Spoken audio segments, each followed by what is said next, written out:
समायोजन रद्द किए जाने के फैसले से आहत शिक्षा मित्रों ने आंदोलन की राह पकड़ ली है। उतरे चेहरों के साथ बुधवार को सड़कों पर उतरते हुए उन्होंने फैसले के खिलाफ अपनी आवाज बुलंद की। सबसे पहले कुंवर सिंह उद्यान में एकत्र होकर उन्होंने सुप्रीम कोर्ट के फैसले पर चर्चा की। इसके बाद सड़कों पर बैठकर उन्होंने सहायक अध्यापक पद पर बहाल किए जाने की मांग को लेकर प्रदर्शन किया।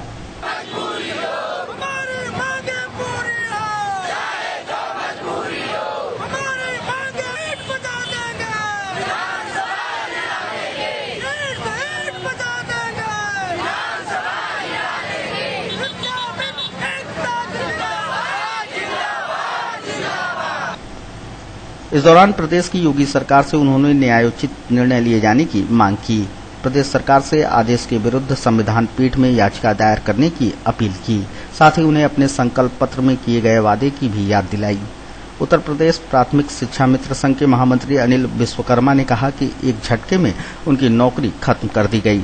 17 वर्षों की सेवा का उन्हें ऐसा फल मिला कि वे कहीं के न रहे। उन्होंने कहा कि टेट की अनिवार्यता के लिए शिक्षा मित्रों को जो 2 वर्ष का समय दिया गया है, इस दौरान तक उनके समायोजन को रद्द नहीं किया जाना चाहिए था। ये जो कल वो उच्चतम न्यायालय पीठ द्वारा आदेश दिया गया, वो पूर्ण रूप से हमारी भावनाओं के साथ खिलवाड़ हुआ। जब तक सुनवाई चली तब तक हमारे पक्ष में जज महोदय द्वारा कमेंट करता रहे और लगातार टिप्पणियां आती रही कि हम सफल हैं, हमारे साथ अच्छा व्यवहार होगा, हमारा समायोजन बच जाएगा।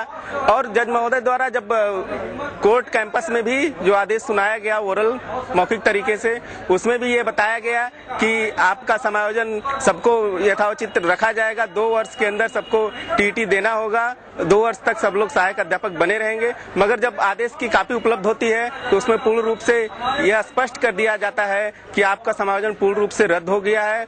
आपको पूर्ववत जैसे आप प्राथमिक विद्यालयों पर शिक्षा मित्र पद पर कार्यरत थे, वहां आपको रखा जाएगा और उस शिक्षा मित्र की ही तरह से आपको 2 वर्षों तक प्रदेश सरकार चाहे तो रख सकती है, अन्यथा की स्थिति में आपको हटाया जा सकता है।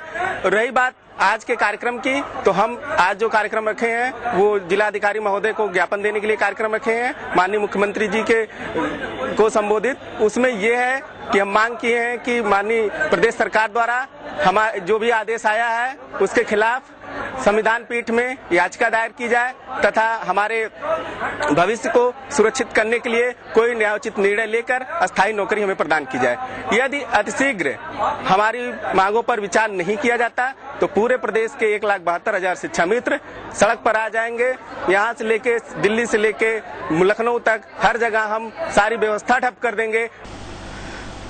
विद्यालयों से छुट्टी के उपरांत पढ़ाने वाले सड़कों पर जमे रहे और उनके जाम में स्कूली बच्चे भी घंटों फंसे रहे। मौके पर कुछ देर बाद पहुंचे शहर कोतवाल योगेंद्र बहादुर सिंह ने शिक्षा मित्रों के आक्रोश को शांत कराया, किसी तरह जाम खुलवाया। हमारी मांग है कि हमको पद से हमको बहाल किया जाए। सहायक शिक्षक हम लोग समाजिक रहते हैं और हम लोग की स्थिति बहुत बुरी हो गई, हम लोग इधर के नहीं हो सकते। हमारी मांग है कि हमारी जो भी है हमको पूरी की जाए, हमारे सहायक अध्यापक को बहाल किया जाए।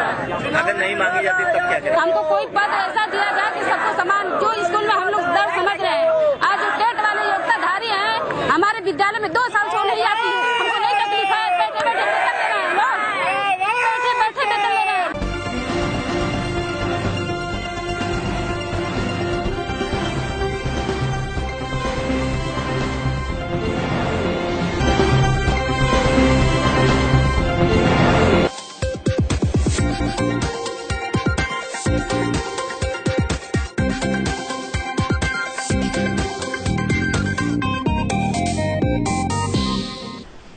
प्रदेश सरकार ने विद्युत आपूर्ति में आजमगढ़ का वीआईपी जिले का रुतबा भले ही खत्म कर दिया हो, लेकिन सभी जिला मुख्यालय की तरह आजमगढ़ में भी 24 घंटे बिजली देने का फरमान जारी किया था। इसके बाद भी योगी सरकार में जनपद वासियों को 24 घंटे तो कौन कहे, 12 से 15 घंटे बिजली मिलना भी मुश्किल हो रहा है। विभाग के कुछ फीडर से तो शहर में ग्रामीण इलाकों से भी बदतर आपूर्ति हो रही है। ऐसा ही सब स्टेशन है भवरनाथ के समीप मातनपुर फीडर, जहां से कंधरापुर के ग्रामीण क्षेत्रों से लगायत शहर के ब्रह्मस्थान, करतालपुर, अराजीबाग, पांडे बाजार, हीरापट्टी, बदरका, गुरुटोला, कटरा, पुरानी सब्जी मंडी, सदावर्ती व खत्री टोला सहित कई मोहल्लों में सप्लाई होती है। लेकिन पिछले वर्षों की तरह इस साल भी गर्मी और बरसात के मौसम में 10-12 घंटे बिजली मिलना मुश्किल हो रहा है। इसका कारण है इस फीडर पर हद से ज्यादा लोड और लोकल फॉल्ट, जिससे कई घंटे आपूर्ति बाधित रहती है। इस संबंध में जब एबीसी चैनल ने प्रभारी मुख्य अभियंता व अधीक्षण अभियंता इंजीनियर डीके सिंह से बात की तो उनका कहना है कि मातनपुर फीडर में पिछले 2 दिनों से पेड़ की डाली काटने व जंपर बदलने का कार्य चल रहा है, जिस वजह से परेशानी बढ़ी है। उन्होंने कहा कि जल्द ही लोड किसी अन्य फीडर पर शेयर कर और जर्जर तारों को बदलकर व्यवस्था दुरुस्त की जाएगी। उन्होंने दावा किया कि शहर में हम 20 घंटे और ग्रामीण क्षेत्रों में 15-16 घंटे बिजली दे रहे हैं। उनके इस दावे में कितना दम है यह आप भी अच्छी तरह से जानते हैं। देखिए, हम लोगों का भरसक प्रयास रहता है। बरसात का समय है, थोड़ा सा नेचुरल है। आप लोग भी इसके पहले बहुत सारे बरसात देखे होंगे, हम लोग भी देखते हैं। ये हम लोग की परीक्षा की घड़ी होती है। जैसे जाड़े में वही 2 घंटा आप सप्लाई नहीं पाएंगे तो कोई कष्ट नहीं होगा।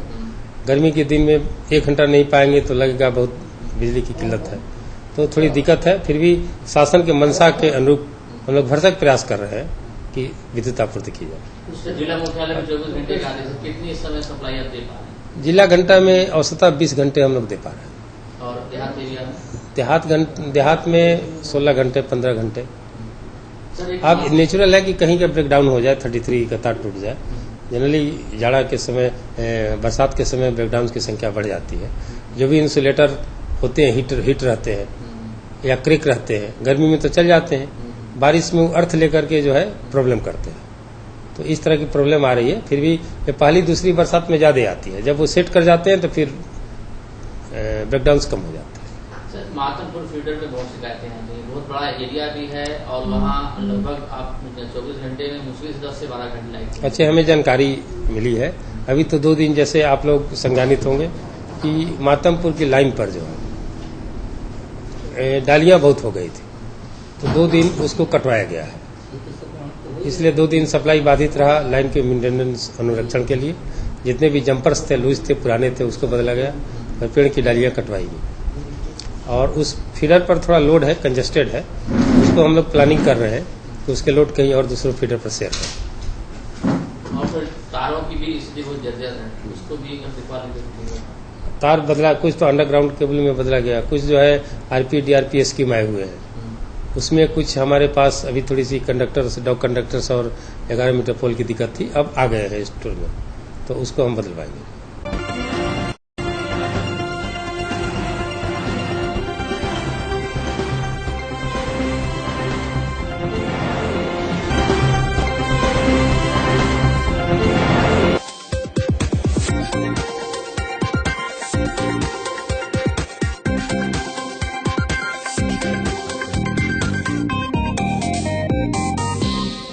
मच्छर जनित रोगों के जानलेवा कहर को देखते हुए सरकार इलाज और इलाज से पहले एहतियात दोनों पर प्रमुखता से काम कर रही है।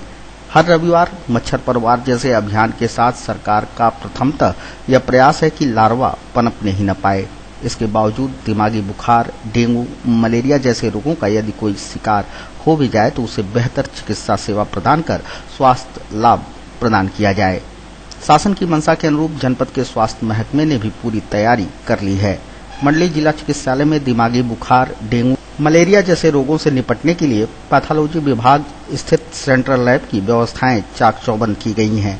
डेंगू जांच किट भी उपलब्ध है। ऐसे मरीजों के लिए अस्पताल में 10 बेड भी सुरक्षित रखे गए हैं।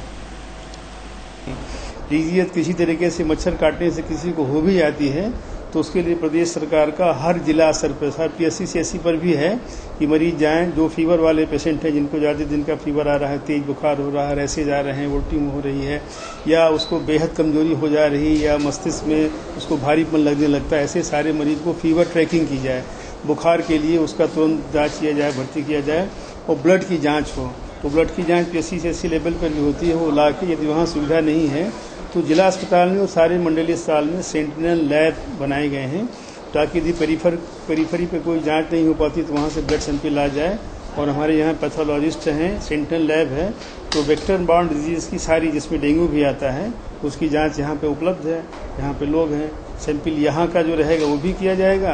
पेरीफरी से, देहात क्षेत्र से, PSC CSC से जो भी संदर्भित होके आएंगे वो यहाँ पे जांच किए जाएंगे। यहाँ पे अलग से बनाया हुआ है डेंगू के लिए है कि सरकार ने कहा हुआ कि 10 बेड डेंगू के लिए सुरक्षित रख लिए जाए और उस पर खिड़की दरवाजे पर मच्छरदानी, मॉस्किटो नेट लगे रहें और उनके लिए भी है। तो डेंगू वार्ड 10 बेड के लिए यहाँ पे सुरक्षित किया गया है। डेंगू जांच के लिए किट आई हुई है और यहाँ पे भी जो रहेगा उनका भी होगा, जो पेरीफरी से आए रहेंगे उनका भी।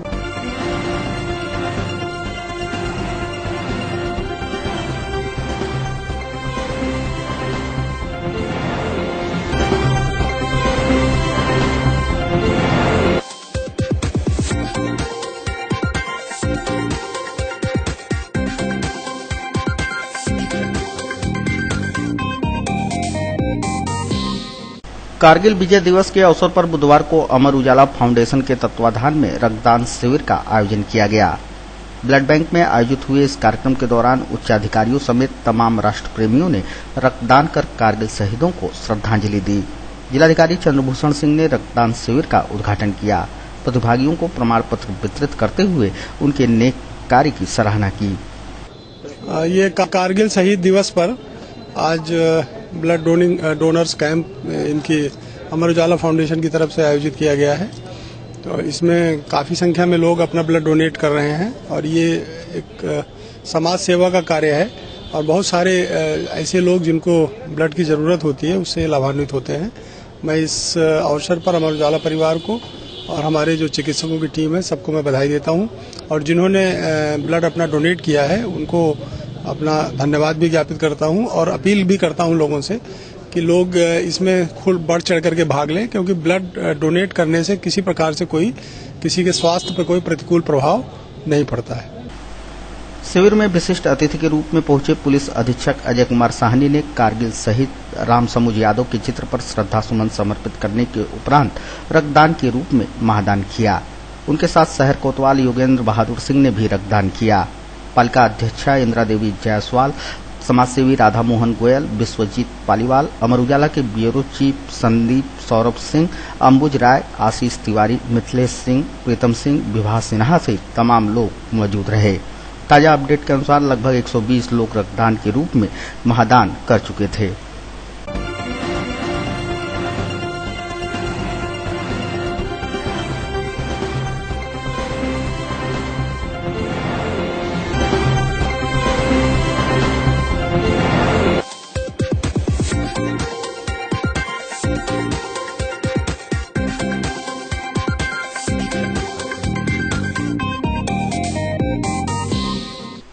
आजमगढ़ में हुए जहरीली शराब कांड के बाद हरकत में आई प्रदेश सरकार ने सूबे में अवैध शराब के खिलाफ अभियान छोड़ दिया है। इसी सिलसिले में प्रदेश के आबकारी सचिव सुहास एलवाई का मंगलवार शाम आजमगढ़ आगमन हुआ। उन्होंने स्थानीय सर्किट हाउस में आबकारी, पुलिस व मंडल स्तरीय अधिकारियों के साथ बैठक कर आवश्यक दिशा निर्देश दिए। इस दौरान उन्होंने बताया कि आजमगढ़ घटना की पुनरावृत्ति प्रदेश में कहीं और न हो, इसके लिए सरकार गंभीरता से प्रयास कर रही है। बताया कि आबकारी विभाग को शासन की मंशा के अनुरूप मॉडर्न बनाया जाएगा, जिसमें जीपीएस, इंटरनेट कैमरा व सेंट्रलाइज कॉल सेंटर होगा।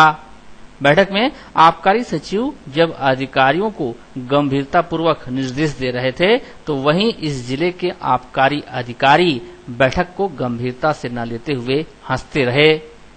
इनकी यह हंसी यह दर्शा रही थी कि विभाग के अधिकारी जिले में अवैध शराब को लेकर कितने लापरवाह और गैर जिम्मेदार हैं। इसी जो घटना हाल में हुई आजमगढ़ में, तो ऐसे घटनाएं प्रदेश में पुनरावृत्ति ना हो और आजमगढ़ या आजमगढ़ मंडल में पुनरावृत्ति ना हो, इन्हीं बातों को लेकर आज यहाँ मंडल स्तरीय अधिकारी, जिला स्तरीय अधिकारी और स्थानीय प्रशासन के अधिकारियों के साथ बैठक हुई है। शासन की मंशा बहुत स्पष्ट है और आबकारी विभाग के अधिकारियों को हिदायत दी गई है कि किसी भी हालत में ऐसे घटनाओं को बर्दाश्त नहीं की जाएगी और सतर्कता से काम करने के लिए हिदायत दी गई है। जो भी ऐसे कृत्यों में शामिल रहते हैं उनके विरुद्ध सख्ती से कानूनी कार्रवाई करने के लिए भी निर्देशित किया गया है। मुझे उम्मीद है कि आने वाले दिनों में आप अंतर देखेंगे और एक्टिव तरीके से काम करेंगे। आबकारी विभाग के भी अधिकारीगण फील्ड में उतरेंगे और काम करेंगे। ऐसे घटना किसी भी हालत में बर्दाश्त नहीं की जाएगी। सर कहाँ तक जाता है जैसे इसीलिए निर्देश ये दिया गया है कि ऐसे जगहों को चिन्हित किया जाए, ऐसे लोगों को चिन्हित किया जाए जो ऐसे कार्यों में लिप्त रहते हैं और इसके बाद सख्ती से कार्रवाई अगर होती है तो कानून से तो सब डरते ही हैं, सिर्फ कानून को अच्छे से सख्ती से लागू करने की बात रहती है। अतः यहाँ आज आबकारी विभाग और पुलिस विभाग प्रशासन सबके अधिकारी थे। सबसे ये शासन की मंशा स्पष्ट कर दी गई है कि किसी भी दशा में ऐसे लोगों को छोड़ा न जाए, सख्ती से सख्त कार्रवाई करने के लिए निर्देशित किया गया है। तो अभी आप देखेंगे ही कि ऑलरेडी जो पूर्व में घटना हुई है तो उसमें ऑलरेडी शासन ने कुछ कार्रवाई की है और भी कुछ कार्रवाइयाँ पाइपलाइन में है, हो रही है। आने वाले दिनों में आपको जैसे होगी तो उसकी सूचना भी मिल जाएगी। और बाकी जो यहाँ के प्रवर्तन इकाई है पूरे मंडल की और स्पेशल स्ट्राइकिंग फोर्स है उनको भी एक्टिवेट किया जा रहा है। और पूरे इनफैक्ट आबकारी विभाग को प्रदेश में एक मॉडर्न बनाने का अभी योजना है, जो ये माननीय मंत्री जी के निर्देश पे काम किया जा रहा है। पूरे एक मॉडर्न टेक्नोलॉजी, जीपीएस हो, इंटरनेट कैमरास हो या सेंट्रलाइज्ड कॉल सेंटर्स हो, तो आने वाले दिनों में काफी आपको आबकारी विभाग मॉडर्नाइज होते हुए दिखेगा।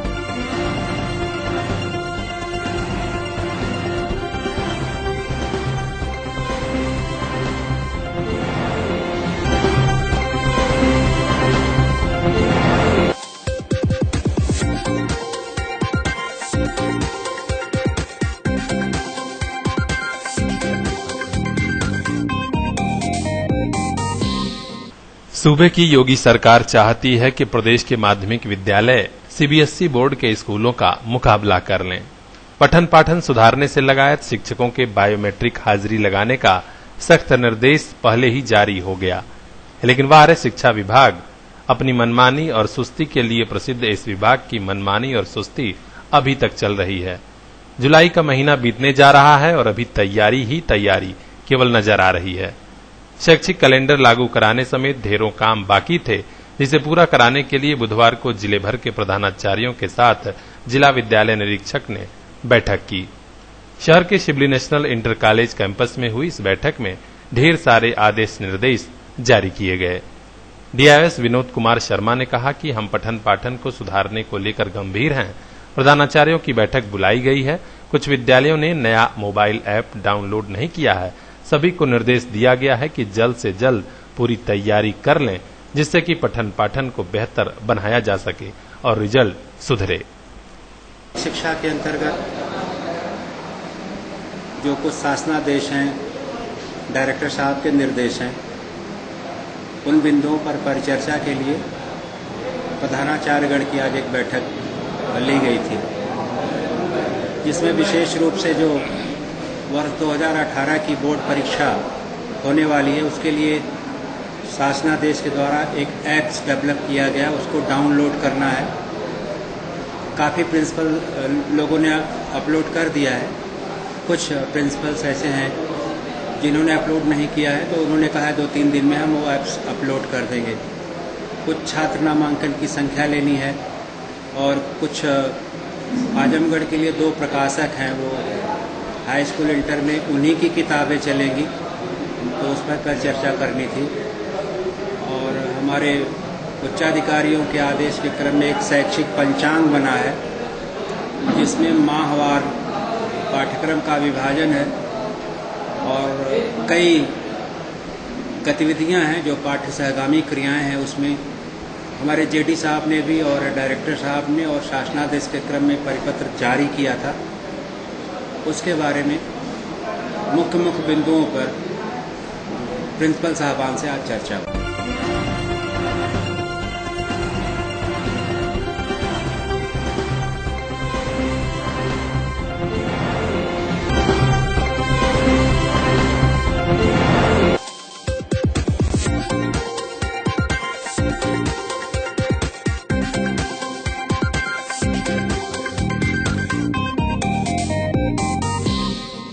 जिले के फूलपुर कोतवाली क्षेत्र में रेलवे क्रॉसिंग के समीप बुधवार सुबह युवक का शव मिलने से सनसनी मच गई।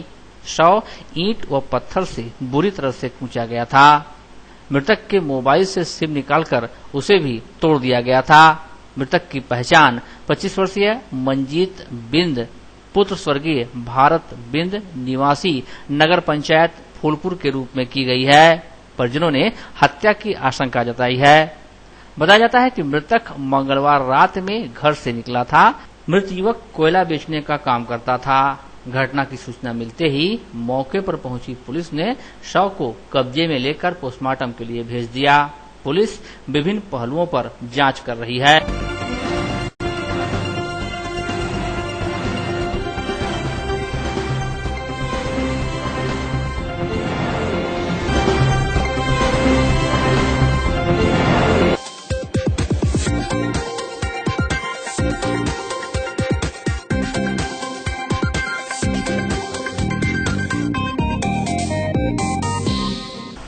नगर पालिका क्षेत्र में कालजयी बनी अतिक्रमण की समस्या चलाए जा रहे अभियानों के बावजूद बेअसर साबित हो रही है।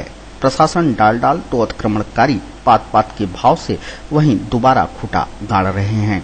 अब तक के चले समस्त अभियानों का हश्र यही देखने को मिल रहा है कि एक दिन प्रशासन अतिक्रमण हटवाता है तो दूसरे दिन अतिक्रमण वापस वहीं स्थापित हो जाता है।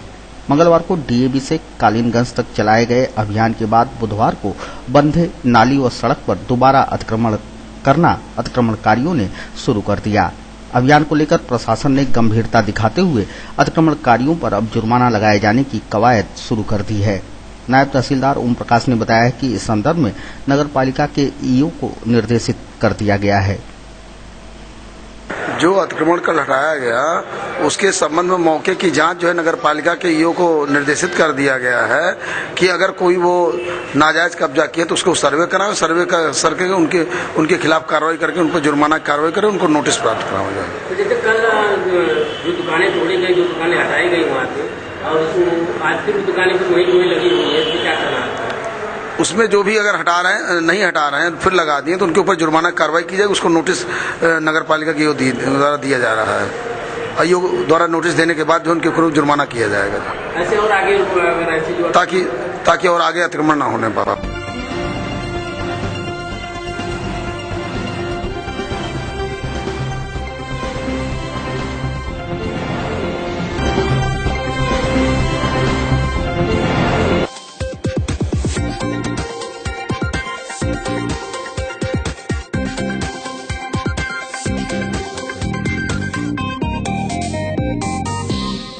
चंडेश्वर क्षेत्र के करनपुर गांव से जिलाधिकारी कार्यालय पर आए ये ग्रामीण सरकारी विभागों और जनप्रतिनिधियों द्वारा की जा रही उपेक्षा से मर्माहत हैं। जिलाधिकारी को प्रार्थना पत्र देकर गांव वालों ने आरोप लगाया है कि उनके गांव में पिछले 10-15 सालों से सरकारी योजनाओं का लाभ किसी को नहीं दिया गया है। विकास संबंधी सभी काम ठप हैं। लोग प्रार्थना पत्र लेकर दौड़ते भी हैं, लेकिन कोई भी जनप्रतिनिधि या ब्लॉक के अफसर सुनवाई नहीं करते। सभी ने जिलाधिकारी का ध्यान आकृष्ट कराया है। देखिए, हमारे यहाँ जो विगत 10-15 वर्षों से जो भी सरकार रही है उसमें कोई भी सरकारी सुविधा हम लोग गांव तक नहीं पहुंच पाती है। और चाहते हैं कि जो भी सुविधा आती है, मतलब जो भी सुविधा आती है वो सबको मिले और सबका साथ हो, सबका विकास हो।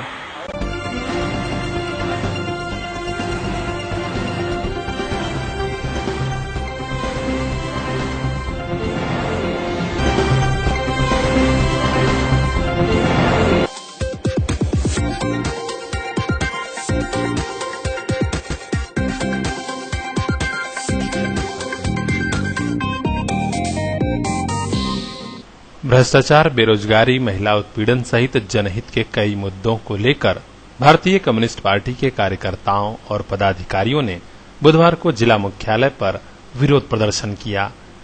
प्रदेश कमेटी के सदस्य कामरेड हामिद अली, जिला मंत्री श्रीकांत सिंह सहित कई पदाधिकारियों के नेतृत्व में जुलूस भी निकला, जिसमें केंद्र सरकार के जन विरोधी नीतियों के खिलाफ जमकर नारेबाजी हुई। कामरेड हामिद अली ने बताया कि हम पूरे देश की जनता को जागरूक करना चाहते हैं, क्योंकि आज भारतीय जनता पार्टी की केंद्र सरकार केवल जाति, धर्म और संप्रदायवाद की राजनीति में सबको उलझा रही है, जबकि जनता को रोटी, कपड़ा, मकान और रोजगार की जरूरत है। इसमें आवश्यकता है 2 वक्त की रोटी का। इस देश में लोगों को आवश्यकता है तन ढकने के लिए कपड़े की। इस देश में आवश्यकता है लोगों को रहने के लिए छत की। इस देश में आवश्यकता है लोगों को सस्ती शिक्षा की। इस देश में आवश्यकता है लोगों की सस्ते इलाज की। तो हम इस पर जन जागरण कर रहे हैं कि ये मुद्दे बने और धर्म और जात, क्षेत्र और तमाम तरह के जो मुद्दे बनाए गए सियासत में, इससे कोई हल नहीं मिला।